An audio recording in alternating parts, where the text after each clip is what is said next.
Welcome back into the workshop for a late night update. A little bit of a saga turning into a solution has been surrounding this drill press and how I want to make use of it for my MFT type style of unit that I'm making. I've been delayed, had a couple of interruptions through some work, how rude of them, but I have got to the point now where I've clashed it off with a bit of pine just to make it a bit more robust. It's not really pretty, but it's a bit more utilitarian than these things, which I clashed off with some nice Remu. I have been finding the Remu a little bit problematic with splitting, so I thought I'd just use pine. Had some sitting there. There was a bit of framing. In fact, that's a little bit of it left over there. And framing's nothing flash. Chopped it down, and therefore I've got it now clashed off. Yay. One of the requirements was I needed to make an extension table for the top here, for the actual steel bed table of the drill press. And it sticks out 900. I found quickly that the 900 is enough leverage to, just with your fingertip, make that whole thing flex, the steel bit. And I thought, oh, that's not good, because you could actually see it flexing, which would mean it's misaligning with the axis of the drill press itself, and therefore not good for my efforts on the MFT style top. Keep on mentioning it, don't I? We're going to get there one day. As a requirement, I needed to put a brace in. Probably talked about it. I've deleted so many video that I've gone over and then thought better of it. So I don't know whether I have or not. I'm just recapping. I have decided to go with a wee bit of T-track type of extrusion here. It was from an accessory that was I bought some 35 years ago to locate your cabinet doors when you're putting them, hinging them in your in the units.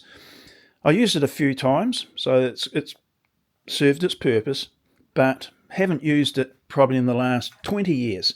So it got sacrificed for the cause. Cut it in half, put a bit on either side, and now I'm just reaching around to get a little thing I want to show you what else I'm doing.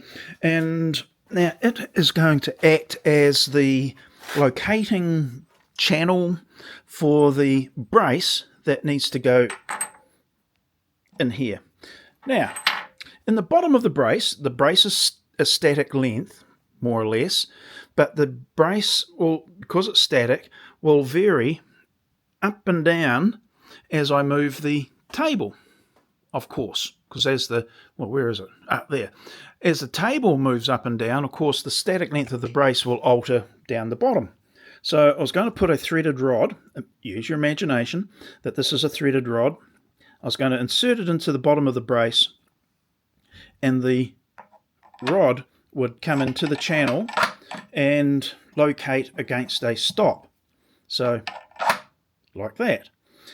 Having a brace either side means it can't flex. It doesn't have to be fixed in there, it just has to locate there positively. So that's what that is. It's actually part of an accessory that I got all those years ago, and I cut a bit off of it.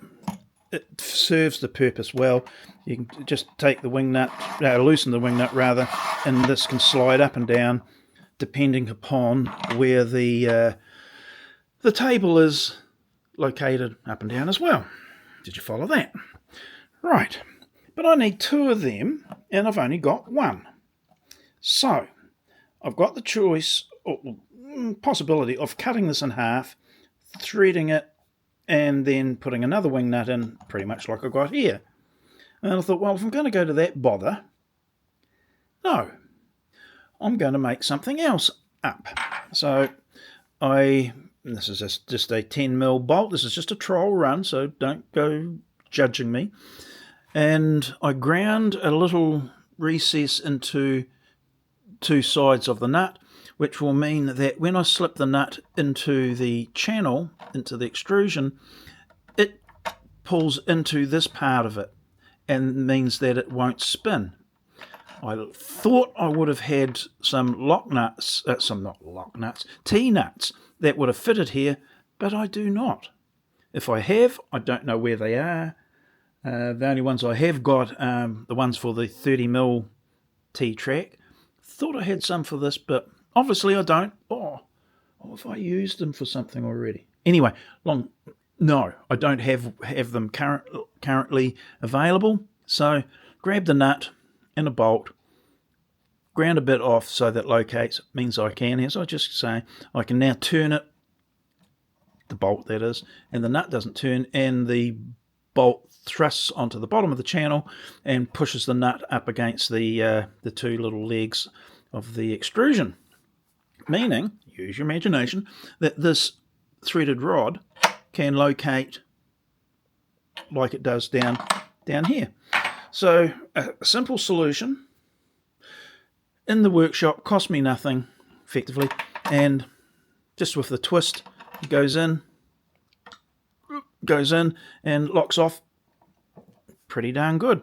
Now, I wouldn't want to rely on that with the brace coming down on. There won't be any real pressure, but there will be probably some movement and vibration, and I could just well imagine that a few wriggles and that next thing the darn thing will slide and affect, like take the bracing effect off of the accessory table. So I'm thinking of see whether I've got any knobs, a 12mm thread knob, and see whether I can put it in there. It means I get a little bit more torque to the bolt.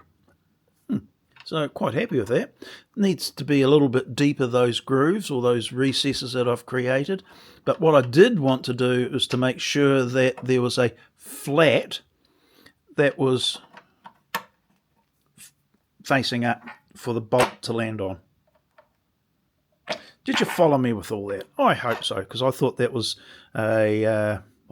I'm sure there's few people have made these sorts of things. In fact, I know I've seen videos of people making something not dissimilar to this, but in this case it was for a purpose.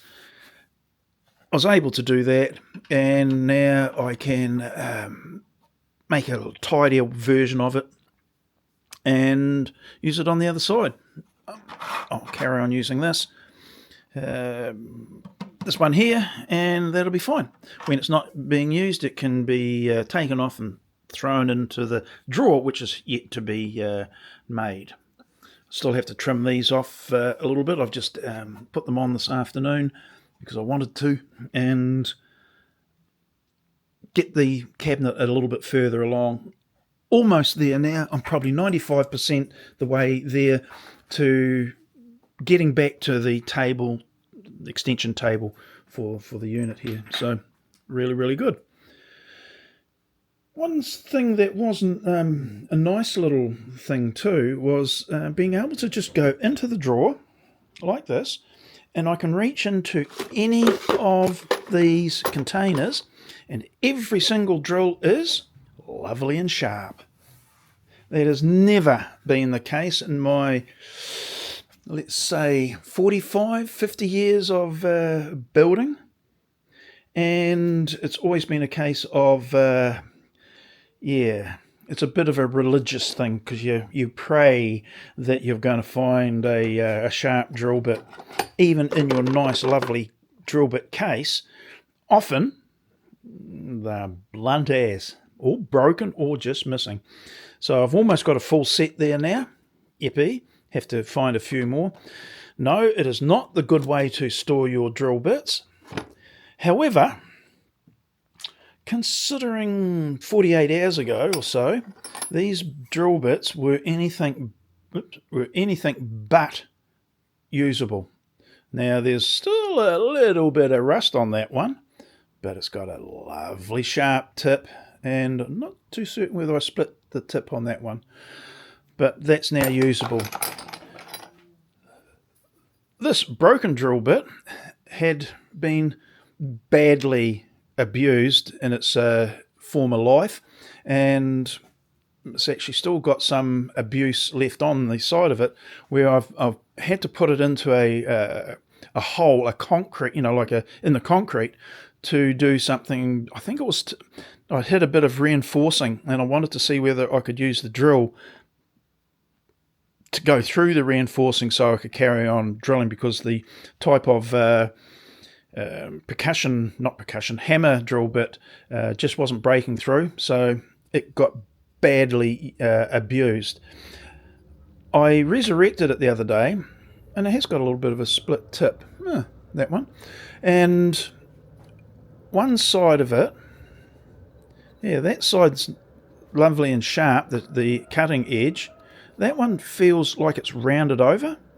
It's like it's ground properly, but it just has that little meh sort of feeling compared to some of the others. However, that drill bit, let's see whether I can find it. That drill bit was put in the chuck, in the drill press, and presented up to a solid bit of steel, and this would have been that hole there, and it drilled the hole perfectly. The swarf coming out of it was nice, so I knew I was on a winner there. So even a huckery old drill like this has got another life, and why not? Don't know whether I'd use it very much, but at least it stands a chance of being used. There was one drill bit that down there somewhere, it was filed correctly. It had a big chip out of it, out of one side. It had a really, really nasty break. And I ground it up on the... And I actually videoed it being ground up, so it had a rudimentary angle to each side of the drill. And then I sharpened it with the drill doctor, and it kind of was okay. But it had such a big chip down one side, I would have had to have ground 10 millimeters or so at least off of it to shrink it up, which I could do, I suppose, and then sharpen it with the drill doctor. And I thought, well, why would you want to bother? It was a 9.5 mil. I've got other 9.5 drills there, got a few. So it was one of those things, you weigh it up, whether it's going to be of any benefit, rather than saying, oh, how good the drill doctor is. It is, and it can sharpen badly broken bits, which it can. But you wouldn't really want to be using your drill doctor to grind away the bits that a bench grinder is better suited to do. So it will eventually sharpen a broken drill bit, but I wouldn't be using and abusing the diamond drum on that to just keep on grinding away. It'd take a long time as well. Not a very good use of a tool. So yes, used it, in the end into the bin. This one here, again, a very rusty drill bit. I had adulterated many years ago I needed to get a flat, a flat and shallow hole, just a recess. And I ground this one up, and now looking at it, it is so lopsided, it's embarrassing. But it's basically a flat-based brad point drill bit that I'd attempted to make many, many years ago. So that is likely to get shaped up on the drill press, on the bench grinder, and then put in the drill doctor to finish it up. So all in all, I've got lots of drill bits to put into my nice new cabinet. Well, sorry, not into the drill bit, which is now sitting on a nice new cabinet. So now I better finish the darn extension table, etc., for the extension table and brace, which is that bit there. And that's just, again, it's a bit Heath Robinson in some ways. It's just got a standard old domestic hinge, door hinge top and on each end, and braces will be put onto that. And we've got our extension table for our MFT style top components, which I've been banging on about for probably a month now or more. But from one thing or another, we've had some delays, a couple of them necessary delays, fortunate in some ways. So now we're getting back to it within this is what, Tuesday night. I think within the next 24, 48 hours, 2 days, I will have that ready to go, bolted back into place on the drill press, finish off the braces, and then we can start having a look at some holes. That'll be exciting. The immediate or intermediate time frame is get the MFT style of top. I keep on using style because it's not really the MFT. It's going to be nice. It's going to be a multifunction top, or varying function multifunction top. So that's good. The top needs to be made so I can hook into cutting lots of this stuff down. And these are the fronts and some of the components for the sides for the drawers for lots of the units. I've got this sanding unit here. I've got the router unit over there. The miter station over there. I've got a router station over there. And of course now I've got the drill press cabinet. So I've got a few drawers to make. Yay. And I wanted to make use of as much of the rubbish. I don't have to. I've got plenty of other good panels that I could use, but I wanted to, just on principle, I wanted to use up as much rubbish as I could to prove the point of how this top is going to benefit doing that, using the track saw and rails, etc. Yes, there's lots of ways you can do it. No, I don't want to do those other ways. I want to do this way. And I think it will work out a lot more betterer, I would suggest. So, yeah, we're going to give it a crack. If I'm right, yay. If I'm wrong, well, I can fall back to doing it the way I've seen some other people do it. So this is just a derivation of what I have seen as well. But I think it will work. It better work. Otherwise, that video will get deleted. Okay, that's it. Going inside, have a cup of tea and hitting the sack. Ready to hit tomorrow. Some interruptions with some work, and then back into the workshop to carry on. Yay. Or if you've seen these in the background and you're wondering what they are, I'm not going to tell you. But you will see them. In fact, if you look outside there, probably in the dark there, that's one of them sitting there. It's a frame for a style of planter that I make. So, and that's a unit there. It hasn't been finished because I need the jigs. Where are they? Oh, over there. But I want to now throw those jigs out and make use of the MFT style of top for doing the jigs as well. Hey, it's no sense to have those there to do those things when I've got this thing ready to kick into life anytime, like sometime pretty soon. So, yeah, that's why they're out, because I want to finish those off. I've got some others stored away as well, so I need to be able to do that. Yippee. And I need to get the MFT style of top finished, don't I? Okay, that's it. Inside, have a cup of tea, and I'll see you in another video. Okay. See you later now. Bye.